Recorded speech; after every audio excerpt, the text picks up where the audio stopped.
SLBC ప్రమాదం ప్రకృతి వైపరీత్యం కాదని 2019లో పనులు ఆపివేసి ఇప్పుడు ఫామ్ హౌస్ లో పడుకుని అమాయకులను బలి తీసుకున్నారని అన్నారు ఎమ్మెల్యే రాకేష్ రెడ్డి.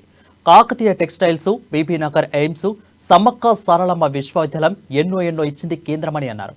ఇక అన్ని రాష్ట్రాల కంటే కేంద్రం తెలంగాణకి ఎక్కువ నిధులు ఇచ్చిందంటున్న ఎమ్మెల్యే పైడి రాకేష్ రెడ్డితో మా ప్రతినిధి భవిత ఫేస్ టు ఫేస్. మనతో పాటు ఉన్నారు ఎమ్మెల్యే రాకేష్ రెడ్డి గారు. చెప్పండి, ఎస్ఎల్బీసీ సంఘటన జరిగే వారం రోజులు పూర్తిగా వస్తుంది, కానీ ప్రతిపక్షాలు విమర్శలు చేస్తున్నాయి, ప్రభుత్వం చేతగాని పనులు చేస్తుంది అని చెప్పేసి ప్రకృతి వైపరీత్యాన్ని కూడా రాజకీయంగా వాడుకోవద్దని చెప్పేసి కాంగ్రెస్ ఆరోపిస్తుంది. మీరు ఎట్లా చూస్తారు? అది ప్రకృతి వైపరీత్యం ఎట్లయితుంది? 2019లో ఆపేసిన పని ఆ దుర్మార్గుడైన మాజీ ముఖ్యమంత్రి ఫామ్ హౌస్ లో పడుకున్న పాము ఈ రోజు ఆ అమాయకమైన ఇంజనీర్ల పాలిట ఒక విషాద ఘటన జరగడానికి కారణం గత ప్రభుత్వంలో ఉన్న నాయకులు కావచ్చు.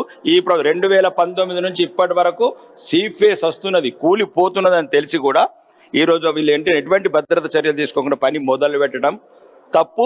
మీకు ఏదైనా మిగిలితే కమిషన్ల గురించి మంచిల బాణాలు తీయకండి. కమిషన్లు కావాలంటే ఎన్ని రకాలు కొడుతున్నారు, అన్ని రకాలు కొట్టండి. బిల్డర్లను మోసం చేసుకుంటా, కాంట్రాక్టర్లను మోసం చేసుకుంటా, పారిశ్రామికవేత్తలు మోసం చేసుకుంటా వేలాది కోట్లు ఇప్పుడు దోసుకుంటున్నారు.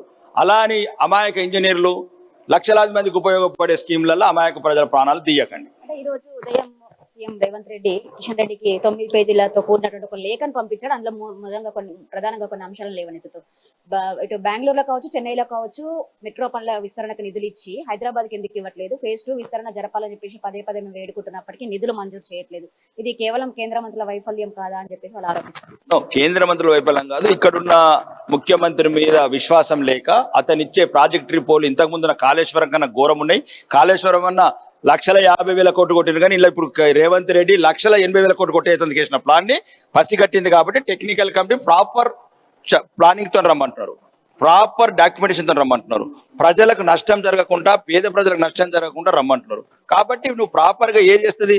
ఇప్పుడు ఉదాహరణకు చర్లాపల్లి రైల్వే స్టేషన్ కావచ్చు, సికింద్రాబాద్ రైల్వే కావచ్చు, రీజనల్ రింగ్ రోడ్ కావచ్చు, కాకతీయ టెక్స్టైల్ కావచ్చు, బీబీ నగర్ ఎయిమ్స్ కావచ్చు, హైవేలు కావచ్చు, రైల్వేలు కావచ్చు, ఇవన్నీ ఎందుకు ఇస్తున్నాం? జల యోజన కావచ్చు, లేకపోతే గ్యాస్ కనెక్షన్లు కావచ్చు, లేకపోతే 38 లక్షల వాటర్ కనెక్షన్లు కావచ్చు, 31 లక్షల శౌచాలయాలు కావచ్చు, లేకపోతే ప్రధానమంత్రి ఆవాస్ యోజన కింద 2 లక్షల ఇల్లు కావచ్చు, ఇవన్నిట్ల భారతదేశంలో అన్నిటికన్నా అభివృద్ధిలో ఎక్కువిస్తున్న రాష్ట్రం ఏదంటే ప్రథమ స్థానంలో తెలంగాణ ఉంది. అవన్నీ మరుగున పెట్టి దీనికి అందరికి సమాధానం ఏంటండి? మొన్న గౌరవ ఆర్థిక శాఖ మంత్రి పార్లమెంట్ లో క్లియర్ గా చెప్పింది కదా, ఏ నిధులకు దేనికి ఇస్తున్నాము, రామగుండం ఎరువుల ఫ్యాక్టరీకి ఎందుకు ఇచ్చినాము, ప్రతి ఒక్కటి అంకెలతో సహా చెప్పిన. ఇక అది నిండు పార్లమెంట్ లో చెప్పింది. పచ్చని తెలంగాణని, మిగులు బడ్జెట్ ఉన్న తెలంగాణని అప్పులమయం చేసిన పాత ముఖ్యమంత్రి ఇప్పుడు కొత్త ముఖ్యమంత్రి మళ్ళీ అప్పులకు చక్రవడ్డీలు తెచ్చుకుంటే కొత్త అప్పులు చేస్తున్నాడు. తెలంగాణ ప్రజలు 8 మంది ఎంపీలను 8 మంది ఎమ్మెల్యేలను గెలిపిస్తే అందులో 2 కేంద్ర మంత్రులు అయి ఉండి తెలంగాణకి బడ్జెట్ లో 0 నిధులు వచ్చినాయి, పక్కనున్న రాష్ట్రానికి అన్ని నిధులు కేటాయించుకొని పోతుంటే కేంద్ర మంత్రులుగా ఉండి వీళ్ళు ఏం చేస్తున్నారని ప్రశ్నిస్తున్నారు. పక్క రాష్ట్రం మీద మాకు సంబంధం లేదండి. 30 రాష్ట్రాలను భారతీయ జనతా పార్టీ 30 రాష్ట్రాలను సమానంగా చూస్తుంది.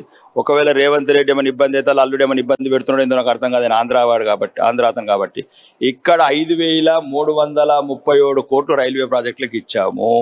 సుమారు ఉమ్మడి రాష్ట్రం ఉన్నప్పుడు కూడా 600 కోట్లు ఇచ్చారు. మేము తెలంగాణకు 5,330 కోట్లు. ఇది మీరు ఆలోచించండి, జర్నలిస్ట్ కావచ్చు, తెలంగాణ ప్రజలు కావచ్చు. ఆ మోసపూరిత 420 రేవంత్ రెడ్డి మాటలు మీరు ఆలోచించండి. ఎన్ని అబద్ధాలు ఆడాడు, ఎన్ని రాజకీయ గతం ఏంది, నేపథ్యం ఏంది, చరిత్ర ఏంది. కాబట్టి తెలంగాణ ప్రజలే నిర్ణయించుకోవాలి. కేంద్ర మంత్రులు బండి సంజయ్ అన్న కావచ్చు, కిషన్ రెడ్డి అన్న కావచ్చు, ఈ రోజు మా తెలంగాణకు దొరికిన ఒక ఆనిముత్యాలు అనొచ్చు, అదృష్టం అనొచ్చు తెలంగాణ ప్రభుత్వం. ఈ రోజు ఇంత పూర్తి తెలంగాణ రాష్ట్రం ఏదైనా అభివృద్ధి పదంలో పోతుంది అంటే అది కేంద్ర ప్రభుత్వం వాళ్ళిద్దరు కష్టపడి కొట్లాడి శ్రమించి తెచ్చిన నిధులతోనే ముందుకెళ్తుంది. ఈ రోజు గ్రామాలలో కూడా ఇక సర్పంచ్ ఎలక్షన్లు పెట్టి లేని చాతగాని ముఖ్యమంత్రి సర్పంచ్ ఎలక్షన్ పెడితే అవి కూడా సెంట్రల్ ఫండ్స్ ఆపేసిండు. దమ్ముంటే పెట్టు, దమ్ముంటే ఎన్నికలు పెట్టు కదా, అన్ని ఇచ్చిన అంటున్నావు కదా, అన్ని ఇచ్చినోడికి ఎందుకు భయం?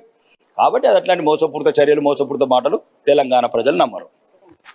ఎస్ఎల్బీసీ ప్రకృతి వైపరీత్యం కాదు, కేవలం ఇది ప్రభుత్వ వైఫల్యం అని చెప్పేసి ఎమ్మెల్యే చెప్తున్న సందర్భం కనబడుతుంది. పాత సీఎం వ్యవహారాన్ని, వాళ్ళ వారసత్వాన్ని ఇప్పుడున్నటువంటి సీఎం కొనసాగిస్తున్నారని కూడా వాళ్ళు ఆరోపిస్తున్న సందర్భం కనబడుతుంది. తెలంగాణ ఎక్కడ దేశంలో ఏ రాష్ట్రానికి ఇయ్యలేనని నిధులు తెలంగాణ రాష్ట్రానికి ఇస్తే వీళ్ళు కావాలని దుష్ప్రచారం చేస్తున్నారని చెప్పేసి కూడా వాళ్ళు చెప్తున్న సందర్భం అయితే కనబడుతుంది. కెమెరా పర్సన్ నరేష్ తో భవిత, ANN న్యూస్, హైదరాబాద్.